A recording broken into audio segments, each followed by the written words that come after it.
আসসালামু আলাইকুম। চ্যানেলটি সকলকে সাবস্ক্রাইব করার অনুরোধ রইল। এখন শুনবেন ডিজিটাল বাংলাদেশের গরম খবর। পোস্ট অফিসে রাখা ৫৫০ কোটি টাকা উধাও। পোস্ট অফিসে পরিবারের সারা জীবনের সঞ্চয় ২ লাখ টাকা জমা রাখেন রাজশাহীর তানোর উপজেলার পারুল বেগম।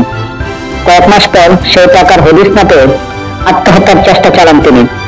বিষয়টি আলোচনায় এলে সারা দেশে এমন আর কোনো ঘটনা আছে কিনা তা তদন্তের নির্দেশ দেন ডাক, টেলিযোগাযোগ ও তথ্য প্রযুক্তি প্রতিমন্ত্রী জুনায়েদ আহমেদ পলক। প্রতিমন্ত্রীর নির্দেশে তদন্তে নামেন ডাক অধিদপ্তর। এরপর বেরিয়ে আসে চাঞ্চল্যকর তথ্য। সারা দেশে বিভিন্ন পোস্ট অফিস থেকে একইভাবে ৫৫০ কোটি টাকা আত্মসাৎ করেছেন কয়েকজন পোস্টমাস্টার। সঞ্চয় টাকা হারিয়ে সর্বশান্ত অনেক পরিবার।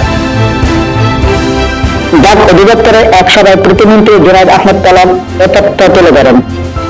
রাজশাহীর তানোর পোস্ট অফিসে গ্রাহকদের টাকা আত্মসাতের ঘটনায় করণীয় সংক্রান্ত বৈঠক তদন্তে উঠে আসেন এসব তথ্য জানান তিনি। জুনায়েদ আহমেদ পলক বলেন, তদন্ত অনুযায়ী পারুল বেগম সহ ৫১ জনের কাছ থেকে ১,৮৪,০০,০০০ টাকা আত্মসাৎ করেছেন অভিযুক্ত তানোরের পোস্টমাস্টার মোকসেদ আলম। এছাড়া চট্টগ্রাম জিপিতে ২৯ কোটি টাকা, নোয়াখালী পোস্ট অফিসে ৯.৫ কোটি টাকা, বরিশাল মেডিকেল কলেজ পোস্ট অফিসে ২ কোটি ও পটুয়াখালী পোস্ট অফিসে ২ কোটি, ২০১,৮৪,০০,০০০, শ্যামপুর পোস্ট অফিসে ৭৩ লাখ, দিনাজপুর পোস্ট অফিসে সঞ্চয়পত্রে ১২ লাখ টাকা আত্মসাতের ঘটনা রয়েছে। বৈঠকে প্রতিমন্ত্রী বলেন, তানোর ডিজিটাল পোস্ট অফিসের পোস্টমাস্টার মোকসেদ আলীকে পুলিশের সুপর্দ করা হবে। পাশাপাশি তার বিরুদ্ধে অধিকতর তদন্ত ও আইনগত ব্যবস্থা নিতে দুর্নীতি দমন কমিশনে দুদকে অভিযোগ করা হবে। আর পারুল বেগম সহ যাদের টাকা মেরে খেয়েছে তা ফেরত দেওয়া হবে। বৈঠকে উপস্থিত ডাক অধিদপ্তরের মহাপরিচালক ডিজি অরুণ কান্তি সিকদারকে ২ ঘন্টার মধ্যে অভিযুক্তদের বিরুদ্ধে দুদকে নালিশ দেওয়ার নির্দেশনা দেন প্রতিমন্ত্রী।